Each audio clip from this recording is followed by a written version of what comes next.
Good morning, everyone. Stephen Lyons with Save Forsyth Farm, a historic Quaker farmstead dating back to 1806 with additional prehistory, Lenape history, abolition history, Underground Railroad history, education history, 8.5 acres of land, which includes wetlands. I want to talk to you this morning about two White Houses. The first one is the People's House in Washington, D.C.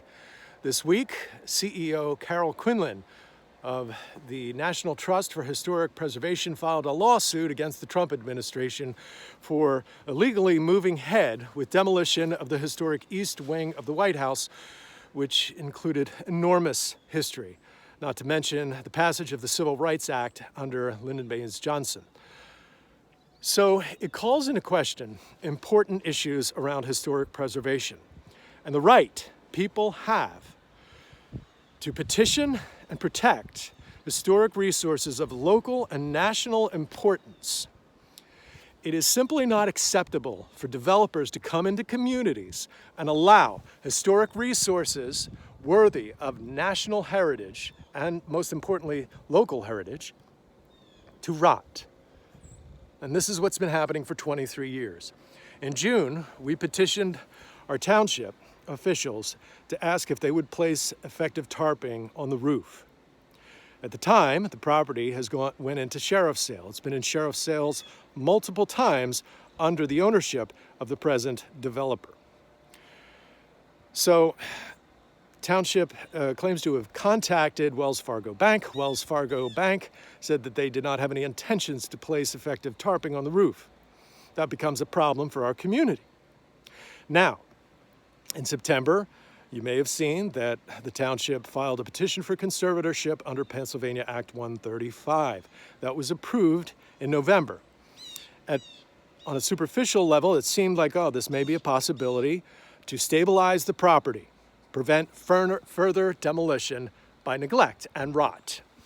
So, at the original petition hearing at West Goshen Township, I asked Carl Lewald if they would place effective tarping on the roof, or how long that they could do that, or how quickly they could do that. He said it could be done within 48 hours. Here we are, December.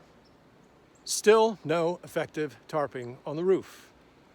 Our own local White House is rotting. And while it may not hold the enormity of the People's House in Washington, it still holds local and national significance, intersecting the establishment of the Westtown School, Westchester University, abolition history, Underground Railroad history, agricultural history, architectural history. Some have said, here comes another preservation group. They're going to come in and tell us what to do. Taxpayer money going to save somebody else's problem. That's not how it works, folks. When you have situations like this, we have to learn how to walk and work together to fix this. But right now, we can't let this happen. Chester County is one of the oldest counties in the country. West Goshen Township, one of the oldest townships in the country, dating back to 1704. There is enormous Quaker history, enormous Lenape history, enormous Black history, abolition history. It's extraordinary.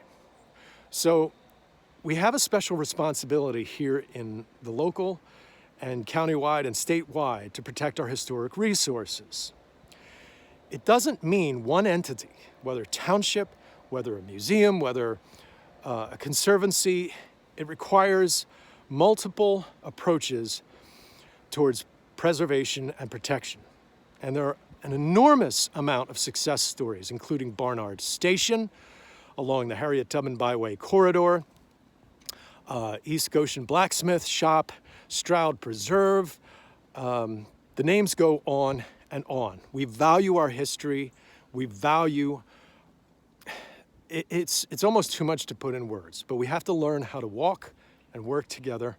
And so I encourage you, the only way we win this, the only way we save our historic assets is to show up at Board of Supervisors meetings.